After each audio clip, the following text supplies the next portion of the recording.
Welcome to the Irresistible You podcast. This is the place to get a dose of empowerment to create the life you crave and deserve. I'm your host, Amy Beltran, CEO and founder of Irresistible University. I'm a confidence coach that empowers women to love themselves by breaking down body image issues so they can lose the emotional weight and gain the confidence to look and feel irresistible at any size. Welcome to today's episode. I want you to ask yourself, what am I really craving? That's right. What am I really craving? We are going to dive right into this juicy topic. And you may not be able to answer that question. And chances are you probably can't answer that question right now. If you have never taken the time to ask yourself what you're really craving, how could you possibly know what's missing? And I promise you one thing, it's not food. It's not the cupcake, it's not the chocolate, it's not the cookies, it's not the takeout. All of the emotional binge eating is happening because something is missing in your life. You're trying to fill some kind of a void, some kind of a black hole. And all the binges in the world will never fill the thing that you're trying to fill it with. The food will never be the answer. And when you have cravings and you're not hungry, there's something in your life that is missing that you're not allowing yourself to have. And so that manifests itself into you're a binge eater, you're an emotional eater, because you're trying to cover those feelings. You're trying to push those feelings down so that you don't have to deal with it. And as you're doing this, you're not doing it in most cases because you realize it. You haven't even, it's kind of just happening. And you haven't had the time to stop and question all the things. So you're just like this zombie walking through life thinking that this is just the way you are. I'm just a fat girl who binge eats, emotional eats, and I hate my body because of it. I hate my body because of what the food has done to me.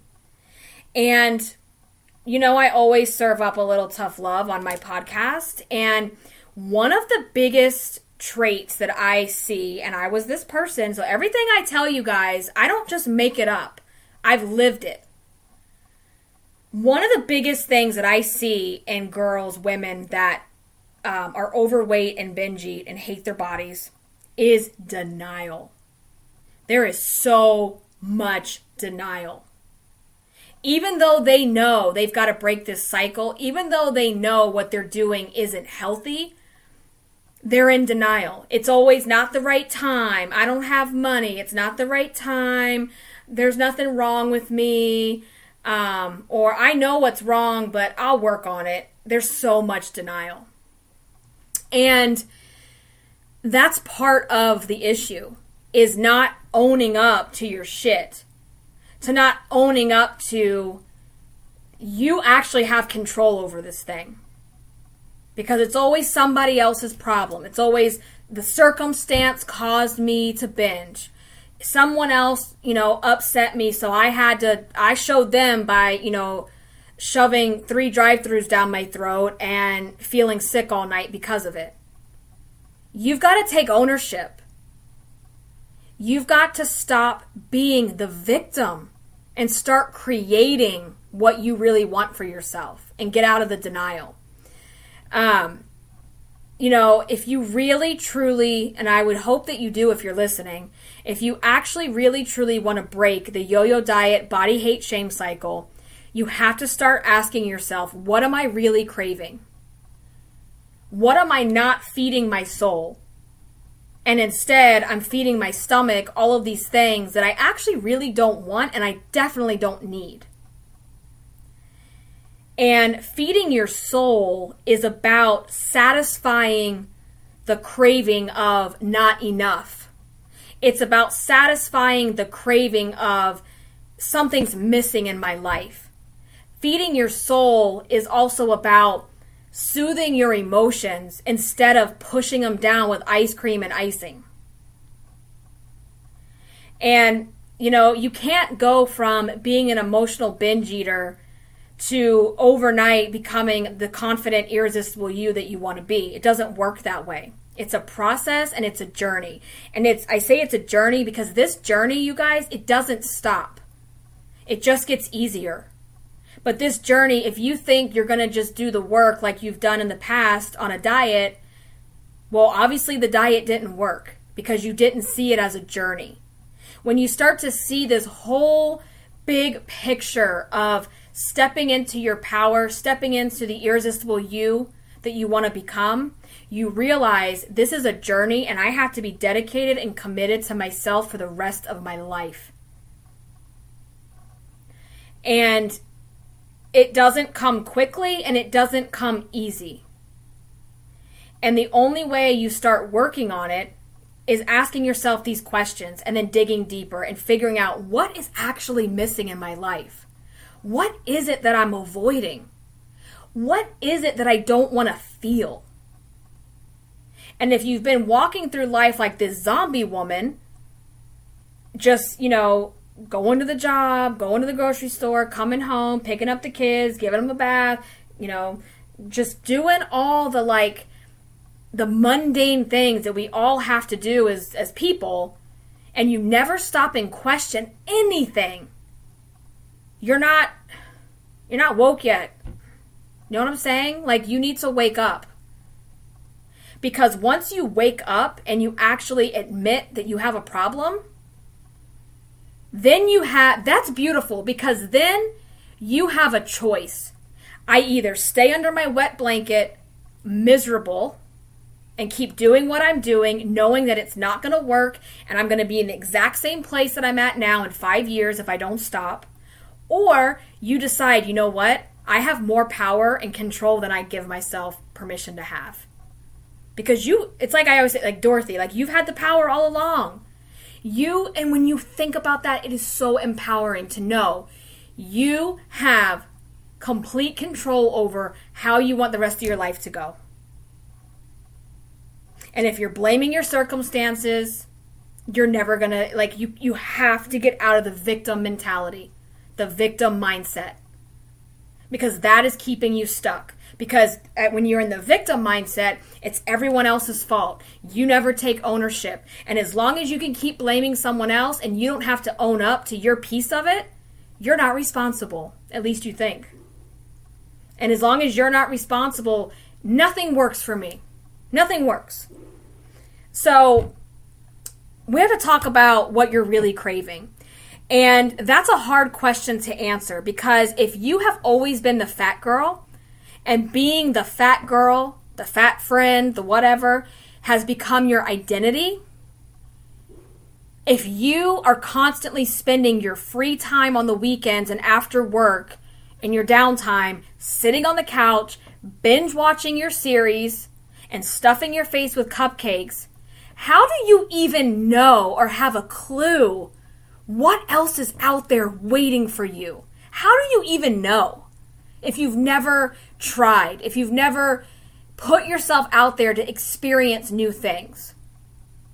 So to share a story with you, those of you that have followed me a while, you know this. I kayak. It's my passion. It's my it's my happy place. Okay, when I go out into the water, I literally can feel my anxiety just kind of float down the paddles out into the waves. And I always said, I'm not a nature girl. I'm not crunchy. I don't kayak. I don't go hiking. I don't wear cargo shorts. I don't do that stuff. That's not me. And so I just shut it down. And I was shutting it down at the time because I thought, I'm not doing any of that. I'm too fat. So it's easier to blame I'm not that person just because you don't think you're good enough or small enough to do those things. Do you see where I'm going? I was the fat kid in school. Remember the presidential fitness test or whatever it was called? And you had to run a mile. I purposely wouldn't do it because I knew I couldn't run, or I would run and I would still fail. I always got held back and had to do it. So I convinced myself I'm not a runner. It's hard. It hurts. I don't like it. And then guess what? I've run 2 5Ks. I've run 2 5Ks because one of my girlfriends and I were like, let's do this. Like, and we did it, And so if I stayed on the couch being the fat girl, having the fat girl mindset with Netflix, I wouldn't know what else is out there until I try it and stop with the excuses. And I want you to stop the excuses of, well, I can't try anything new and try to feed my soul if, those things aren't for me. They're not for you because you've decided in your head they're not for you. And that's a lie that you're telling yourself.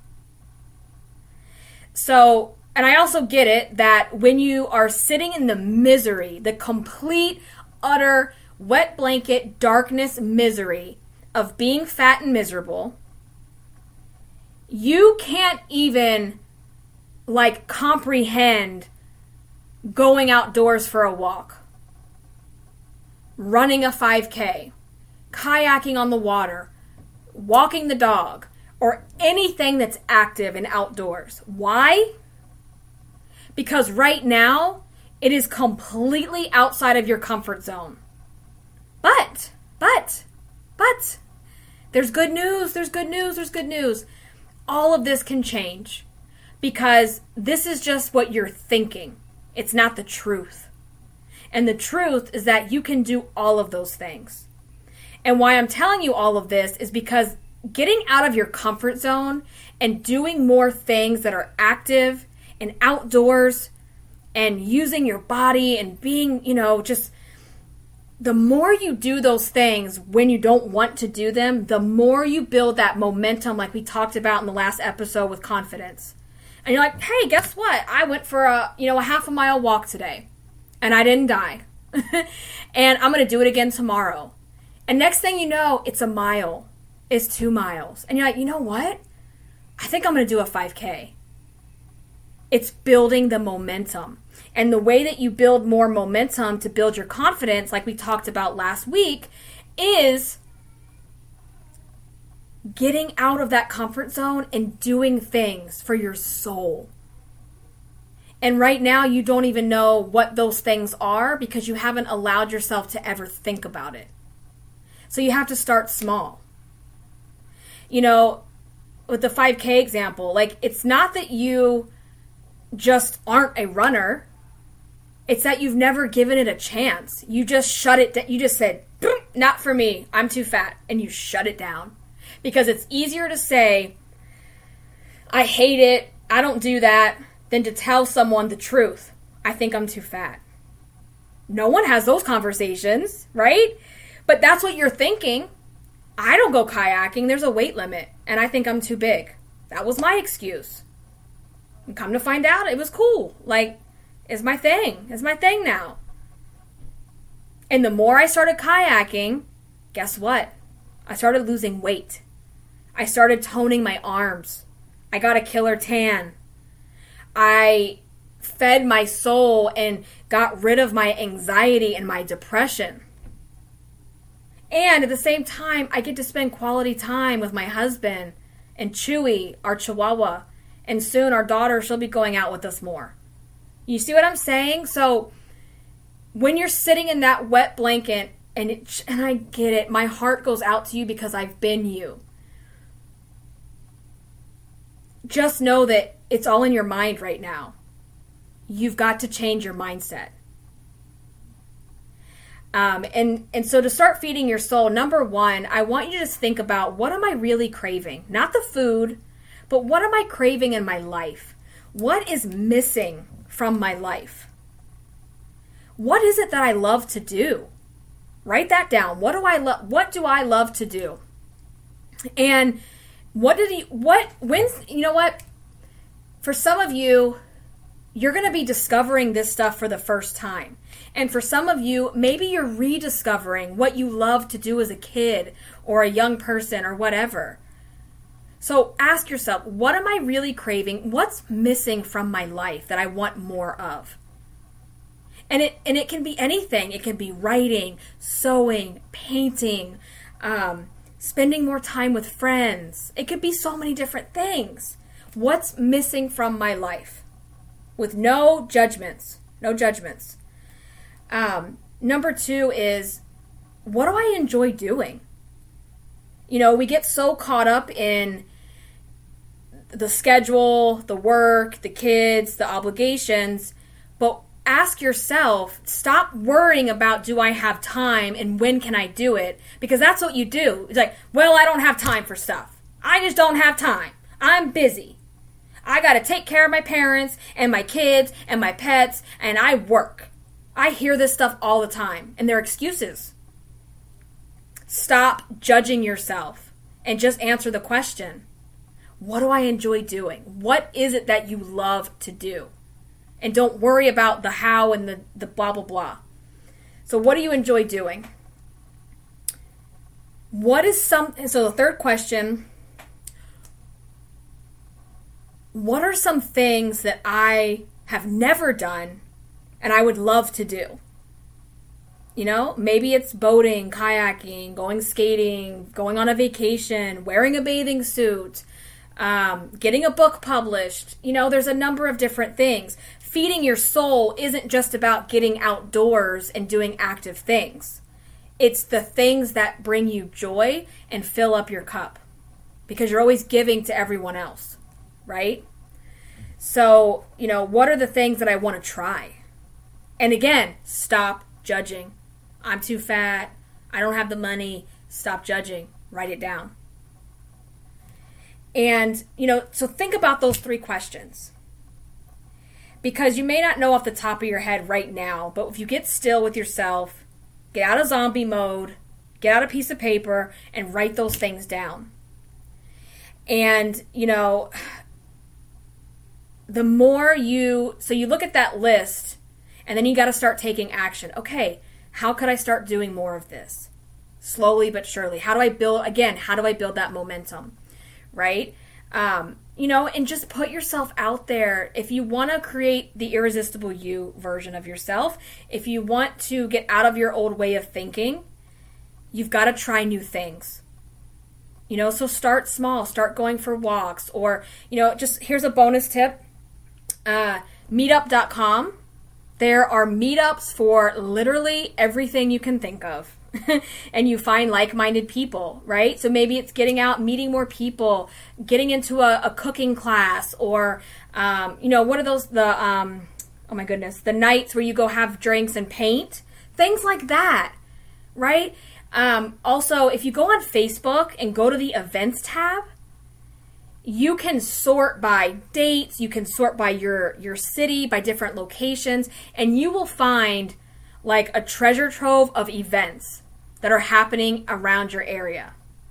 You know, and I'll give you a bonus tip. So for those of you pet people, which I am a big animal lover, my dog Chewy, he's a Chihuahua. He is my first baby, my 4-legged baby, and we do everything with him. We take him kayaking, we go to festivals, we go on hikes, we go on vacation. We love doing things with him.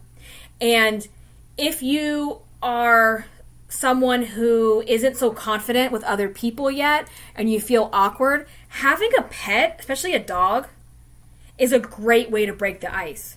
Now, I'm not saying just go out and get a dog for the sake of getting a dog. Please don't do that. Please. But bringing him into my life it forced me really to be more active, to be more social. And essentially, this is a story for another day, that's the reason I'm doing this podcast today. It's the entire reason why I quit my job almost 10 years ago and created what I wanted with my life. It was all because of him. But that's another day. So, you know, if you have a dog, what can you do in your local area? And there are meetups for every type of dog breed. We used to have a Chihuahua meetup here, which was so much fun. So find things in your area that you could start doing. And when you have those moments, again, where you just want to binge, you just want to isolate and stay in the house, get out the notebook, get out the journal, and ask yourself, what's really going on? What am I really craving? how am I feeling right now, and what triggered this? And all of these things that I'm telling you are part of the Irresistible You framework, and I'm giving you so much of this. And the thing about it is, you have to do this stuff consistently. You don't just do it once. You have to build the momentum. So keep on keeping on. Keep building the momentum. Keep putting yourself out there. It's going to make you feel more confident. And the more confident you feel, the more things you're going to want to try and do. So on that note, I'm going to wrap everything here. If you enjoyed this episode, if you found it helpful, could you please head on over to iTunes and leave a rating and review? It only takes a few seconds, really. And that is what helps other women find our podcast and help get this message out so that other women know what it feels like to become irresistible. Also, make sure to follow me on Instagram at Irresistible Icing. I share daily stories and behind the scenes things over on there, and other little bonus tips and things like that. So on that note, have an amazing day. And until next time, stay irresistible.